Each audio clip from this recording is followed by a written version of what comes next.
तक हम लोग बिलियन के 8 सवाल लगा चुके हैं। आज हम लोगों को बिलियन चैप्टर में 9वां सवाल देखना है और ये सवाल जो है क्वथनांक उन्नयन से है, टॉपिक से। क्वथनांक उन्नयन को हम लोग डेल्टा टीवी से प्रेजेंट करते हैं। डेल्टा टीवी क्वथनांक उन्नयन किसी शुद्ध द्रव में किसी अवाष्पशील पदार्थ को घोलने पर द्रव के क्वथनांक में जो वृद्धि होती है उसे क्वथनांक उन्नयन कहते हैं। यानी क्वथनांक में जो वृद्धि हुई वह वृद्धि ही क्वथनांक उन्नयन कहते हैं। यानी किसी विलायक का क्वथनांक को हम लोग 3 8 से प्रदर्शित करते हैं और जब उस विलायक में कोई अवाष्पशील पदार्थ घोल देते हैं तो विलयन बनता है और उस विलयन का जो क्वथनांक होता है विलायक के क्वथनांक से अधिक होता है। आप विलयन के क्वथनांक और शुद्ध विलायक के क्वथनांक में जो अंतर करेंगे और जो मान आएगा वो क्या कहलाएगा? क्वथनांक उन्नयन डेल्टा टीवी कहलाएगा। टीएस को हमने लिखा है विलयन का क्वथनांक जब अवाष्पशील पदार्थ शुद्ध विलायक में होते हैं और ये विलायक का क्वथनांक है। ये तो क्वथनांक उन्नयन हुआ। क्वथनांक उन्नयन एवं मोलकता में संबंध। पहला संबंध हम लोग देखेंगे डेल्टा टीवी डायरेक्टली प्रोपोर्शनल यानी समानुपात m। तो जब इसे खोलते हैं तो डेल्टा टीवी 1000 इंटू के इंटू स्मॉल डब्ल्यू MWT यानी विलय का अनुभाग इंटू विलायक का भाग, यानी ये मोललता है स्मॉल। तो मोललता खोलने पर ये सूत्र हमको आता है। के क्या है? मोलर उन्नयन स्थिरांक। स्मॉल डब्ल्यू क्या है? विलेय पदार्थ की मात्रा। कैपिटल डब्ल्यू क्या है? विलायक की मात्रा। और मॉलिक्यूलर वेट यानी विलेय पदार्थ का अनुभाग। तो ये हमारा संबंध बनता है। दूसरा संबंध हम बना सकते हैं जब 100 ग्राम विलायक में घोले। यहाँ पर 1000 ग्राम विलायक में अवाष्पशील पदार्थ को घोला गया है और यहाँ 100 ग्राम विलायक में जब हम अवाष्पशील पदार्थ को घोलते हैं तो विलायक के क्वथनांक में जो वृद्धि होती है उसे हम लोग क्वथनांक उन्नयन कहते हैं और जो कांस्टेंट मिलता है वो केबी यानी मोलर उन्नयन स्थिरांक। तो प्रश्न नंबर 9 सूत्र 1 से और प्रश्न नंबर 10 सूत्र नंबर 2 से हल। यानी ये क्वेश्चन नंबर 10 के लिए ये लगाएंगे और क्वेश्चन नंबर 9 के लिए हम ये लगाएंगे। क्योंकि यहां पर प्रश्न में यदि हम प्रश्न पढ़ें प्रश्न नंबर 9 तो इसमें दिया हुआ है शुद्ध एसीटोन का क्वथनांक। शुद्ध एसीटोन का क्वथनांक 56.38 डिग्री सेंटीग्रेड है। एक यौगिक के 0.707 ग्राम को 10 ग्राम एसीटोन में घोल लेगा। एसीटोन विलायक हो गया में इतने ग्राम यौगिक को घोला गया तो क्वथनांक यानी विलयन बना। तो क्वथनांक 56.88 डिग्री सेंटीग्रेड हो गया। यौगिक का अनुभाग क्या होगा बने के लिए? एसीटोन के लिए अणु या मोलर उन्नयन स्थिरांक 1.67 डिग्री यानी मोलर उन्नयन स्थिरांक। ये क्वेश्चन नंबर मोलर है तो ये क्वेश्चन नंबर 9 को और ये क्वेश्चन नंबर 10 के लिए सूत्र देगा। तो हम देखेंगे ये प्रश्न कैसे हल किए जाए। क्वेश्चन नंबर 9 को कौन सा ये वाले सूत्र को लेकर और हमको निकालना क्या है? यौगिक का अनुभाग यानी विलेय पदार्थ का अनुभाग। तो देखिए कैसे निकालते हैं हम लोग।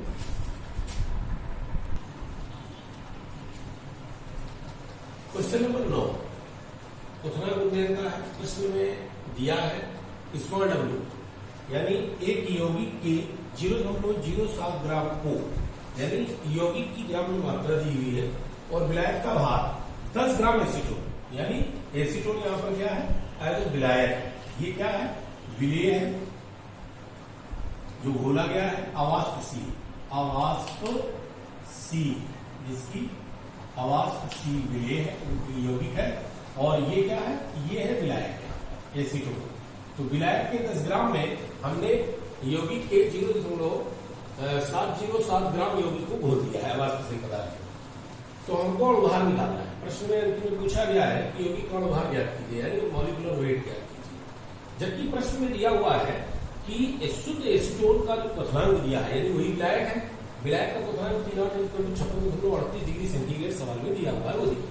और विलयन का क्वथनांक यानी घोलने पर जब 10 ग्राम एसीटोन में 0.07 ग्राम यौगिक को घोला गया तो जो विलयन बना एसीटोन के घोलने पर क्वथनांक में इतना हो गया, यानी विलयन का क्वथनांक बढ़कर कितना हो गया, 56.88 डिग्री सेंटीग्रेड हो गया, यानी वृद्धि हुई। कितनी वृद्धि हुई, 0.50 डिग्री सेंटीग्रेड की वृद्धि हुई। ये क्या है, डेल्टा। चूंकि हम लोग क्वथनांक को जानते हैं, डेल्टा टीवी बराबर क्या होता है, विलयन का क्वथनांक माइनस विलायक का क्वथनांक। तो हम लोग ये घटा के निकाल लेते हैं। तो डेल्टा टीवी बराबर हमारा इतना है। अब हमारा सूत्र जो होता है, चूंकि केवी का मान दिया हुआ है, यानी मोलर उन्नयन स्थिरांक का मान दिया हुआ, तो हम सूत्र कौन सा लगाएंगे, मोलर उन्नयन स्थिरांक का ही सूत्र लगाएंगे। तो मोलर उन्नयन स्थिरांक का सूत्र होता है delta TB equal to 100 into KB into small W upon molecular weight into capital W. अब चूंकि हमको मॉलिक्यूलर वेट निकालना है तो हम क्या करते हैं, मॉलिक्यूलर वेट को शिफ्ट कर लेते हैं। तो ये आ जाएगा सूत्र मॉलिक्यूलर वेट, तो डेल्टा टी नीचे आ जाएगा, मॉलिक्यूलर वेट ऊपर आ जाएगा। Molecular weight equal to 1000 into KB into small W delta TB into capital. अब आपको ये सारी वैल्यूज दी हुई है, यही वैल्यू आपको लगानी है। तो molecular weight equal to 100 into KV की वैल्यू दी हुई है प्रश्न में, ये देखिए कितनी दी है, 1.67 इंटू, अब आपको प्रश्न में स्मॉल डब्ल्यू की वैल्यू भी दी हुई है, कितनी, 0.707 ग्राम बटे डेल्टा टीवी आपने निकाला है कितना, 0.5 इंटू कैपिटल डब्ल्यू कितना दिया हुआ है, कैपिटल डब्ल्यू की वैल्यू दी है 10 ग्राम। इसे आप हल करेंगे, जब इसे हल करेंगे तो 10 से इसको काट दीजिए तो ऊपर कितना आ जाएगा, 10। ये दशमलव यदि आप हटा देते हैं और यदि ये वाला दशमलव हटा दें तो नीचे कितना हो जाएगा, 50। ओके, इस 10 से इसको काट देंगे तो ये कितना आ जाएगा, 5। यानी ऊपर हो गया molecular weight is equal to 167 में 0.707 बाई 5। अब इसका आप मल्टीप्लाई करा लीजिए, आप दीजिए जो अणुभार आएगा तो देखते हैं हम लोग कैलकुलेट करके कितना आता है। तो मॉलिक्यूलर वेट आपका ये आ जाएगा, जो भी आप कैलकुलेट करें। तो आपको समझ में आया ये सवाल कैसे लगा, बहुत इजी सवाल है। इसी तरह के आपकी बोर्ड परीक्षाओं में भी प्रश्न पूछे जाते हैं।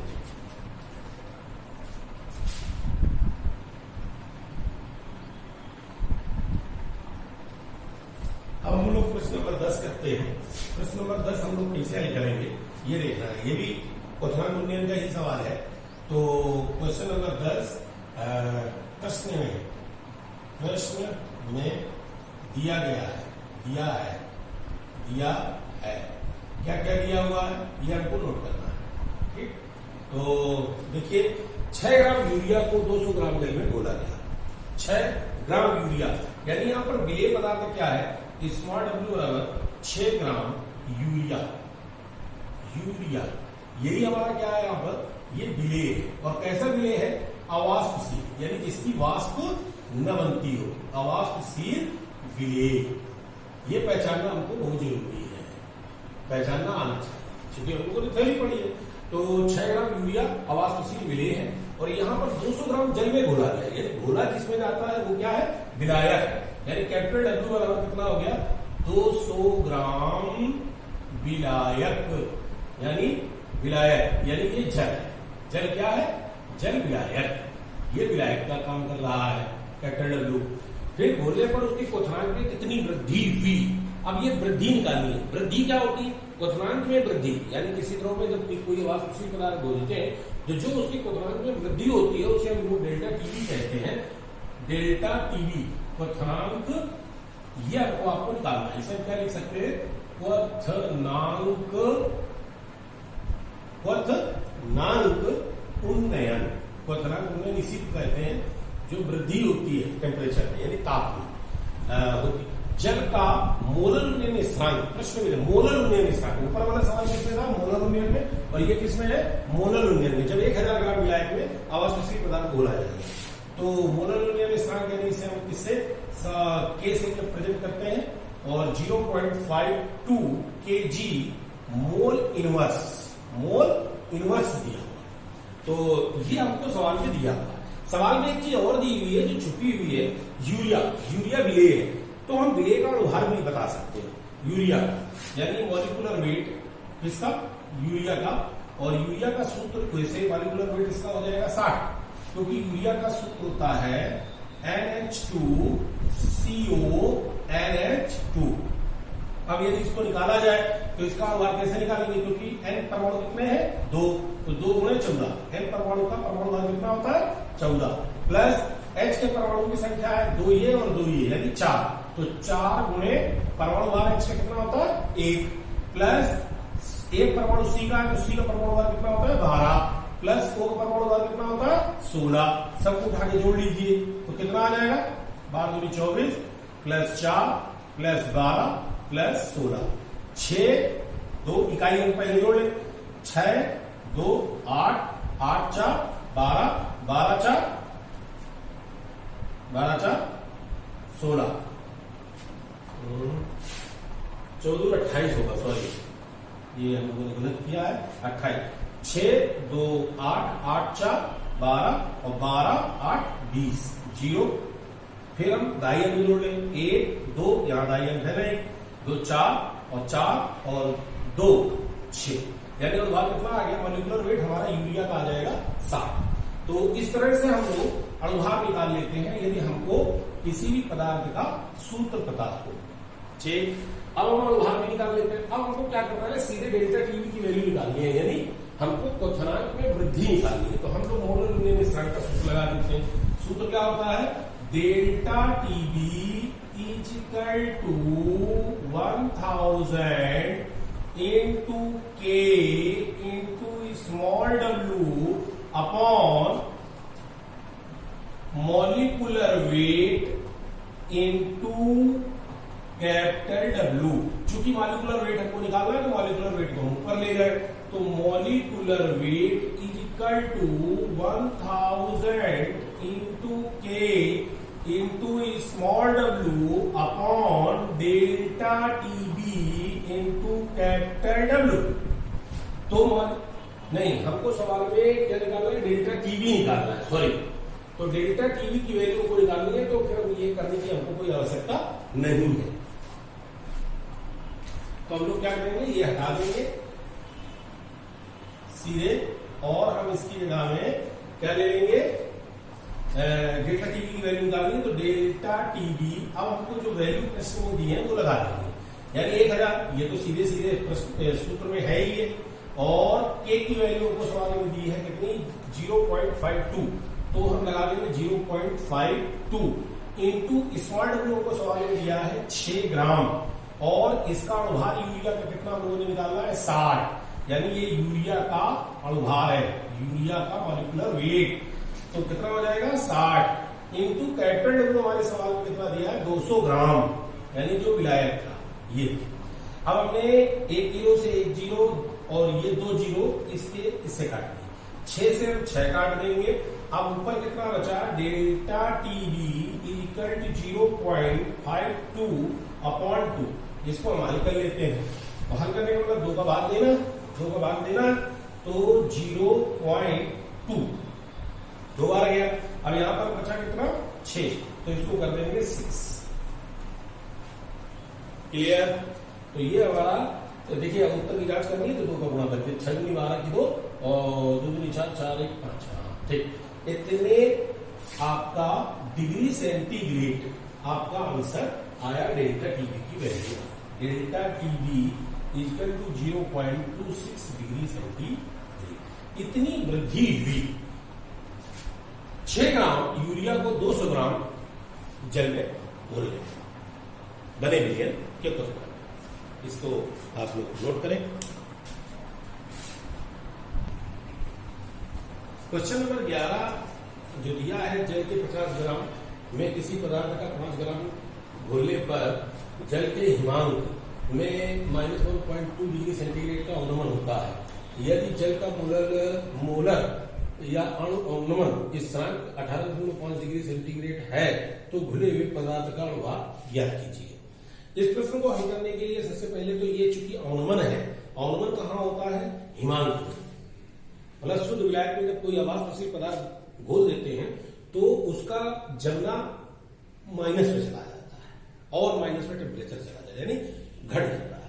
तो हिमांक अवनमन यानी किसी अवाष्पशील पदार्थ को शुद्ध विलायक में हम कह सकते हैं कि शुद्ध विलायक में कोई अवाष्पशील पदार्थ घुलने पर, कोई अवाष्पशील पदार्थ घोलने पर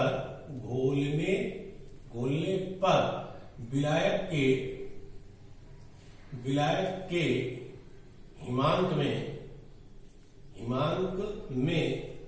जो कमी होती है, जो कमी आती है उसे हिमांक अवनमन कहते हैं।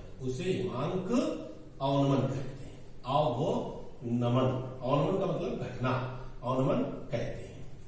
यानी हम हिमांक अवनमन की डेफिनेशन के आधार पर जाए, किसी शुद्ध विलायक में या किसी द्रव में कोई अवाष्पशील पदार्थ घोलने पर विलायक के हिमांक में जो कमी आती है, जो अवनमन होता है, यानी हिमांक में जो कमी आई उसे हम हिमांक अवनमन कहते हैं। यानी विलायक का जो हिमांक है वो अधिक होगा और विलयन का हिमांक जो है वो कम हो जाएगा, यानी और माइनस में चला जाएगा टेम्परेचर। तो डेल्टा इसके अंतर को ही हम लोग क्या कहते हैं? हिमांक अवनमन, डेल्टा टीएफ। तो हिमांक अवनमन यानी डेल्टा टीएफ को हम लोग क्या बोलते हैं? Delta TF is equal to freezing point F को, टी का मतलब टेम्परेचर, और डेल्टा जो है डिफरेंस को बताता है, यानी अंतर को बताता है। तो ये कहलाएगा हिमांक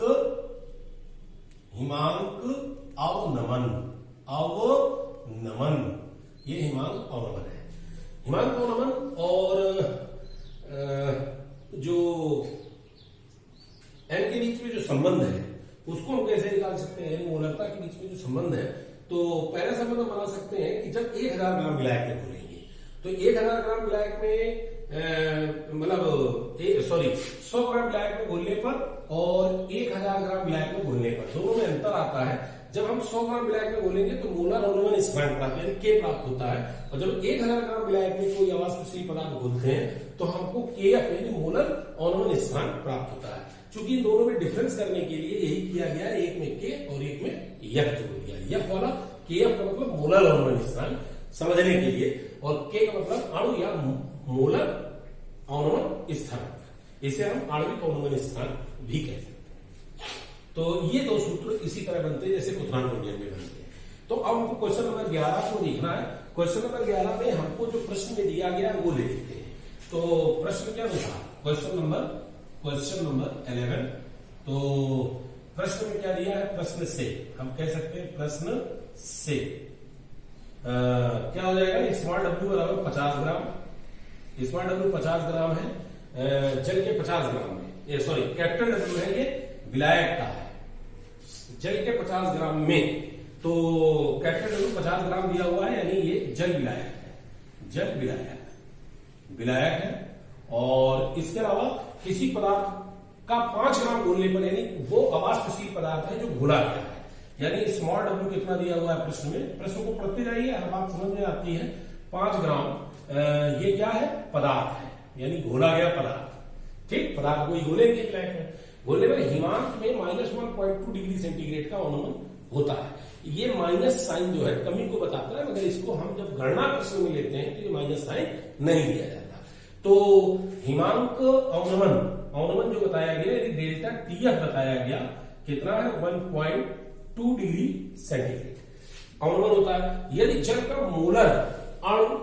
मोलर या अणु अवनमन स्थिरांक 18.5 डिग्री हो, यानी के, मतलब ये सूत्र में देख रहे हैं उसको कैसे रिप्रेजेंट करते हैं मोलर अवनमन स्थिरांक को, तो के बराबर हमको दिया है 18.5 डिग्री। तो घुले हुए पदार्थ का उभार ज्ञात कीजिए, यानी उस पदार्थ का उभार ज्ञात करना घुली हुए पदार्थ का यानी विलीय पदार्थ का MWT is equal to question. ये हमको प्रश्न में दिया जाता है। अब इस प्रश्न को हम करते समय हम लोग सूत्र कौन सा लगाएंगे, मोलर का, क्योंकि हमको प्रश्न में मोलर ऑनमन स्थिरांक दिया है, इसलिए हम सूत्र किसका यूज करते हैं, मोलर ऑनमन स्थिरांक का यूज करते हैं। तो पहला वाला सूत्र हमारा यूज होगा, यानी इसमें हमको क्या निकालना है, अणुभार। तो एक काम करते हैं, डेल्टा TF होता है और मॉलिक्यूलर वेट नीचे होता है, मॉलिक्यूलर वेट को ऊपर ले लेते हैं और इसको नीचे लेते हैं, ये ऐसा हम कर सकते हैं प्रश्न करके। तो यहां पर सूत्र बन जाएगा MWT is equal to 100 into K into small w बटे delta TF into capital W। अब हम वैल्यू लगा देंगे, मॉलिक्यूलर वेट तो हमको निकालना है। तो अब हमको जो प्रश्न में सब मान दिए गए थे वो हमको लगाने हैं। तो 100 गुणे K की वैल्यू कितनी दी हुई है, 18.5, ये उठा लेते हैं यहां से। स्मॉल w को कितना दिया हुआ, 5 ग्राम, तो 5 ग्राम ले लेते हैं। और डेल्टा TF यानी जो हमारा ऑनमन स्थिरांक है, यानी गुणांक ऑनमन है, वो कितना दिया है, 1.2। और कैपिटल W यानी ब्लैक की मात्रा कितनी दी है, 50 ग्राम, ये 50 ग्राम। देखिए ऊपर वाले 18.5 में और नीचे 1.2 में एक अंक वाला ही दशमलव होती है, दोनों हम इनको कैंसिल आउट भी कर सकते हैं, ये हमको पता है। और इसको 5 से यदि हम 50 को काटेंगे तो ये 10 आ जाएगा, और 10 से यदि हम 100 को काटेंगे तो ये 10 आ जाएगा। तो ऊपर हो जाएगा, ये 10 का गुणा हम 185 में कर दें तो 1850 हो जाएगा, कर लेते हैं। तो molecular weight is equal to 185 गुणे 10 बटे 12, यानी इसे हम लिख सकते हैं 1850 बटे 12। अब 12 का भाग देख लेते हैं, 12 का नंबर 12, तो बचेगा कितना यहाँ पर, यदि 12 का भाग देते हैं तो यहाँ पर कितना आ जाएगा, 12 का नंबर 12 और यहाँ बचेंगे 6, तो 12 पंचे 60, 5 बार जाएगा ये, ठीक। और 12 पंचे 60, ये 65 था यहाँ पर है, तो 5 0 50 आ गया, 12 12 24 बाकी 36 48, 4 बन जाएगा, ठीक है। 2 फिर बचेगा, तो 12 का 12 फिर 8, इस तरह से ये निकल कर चलाएगा। एक अंक तक हम निकाले दे रहे हैं। Molecular weight is equal to 154.1, यानी ये मॉलिक्यूलर वेट उस पदार्थ का आएगा।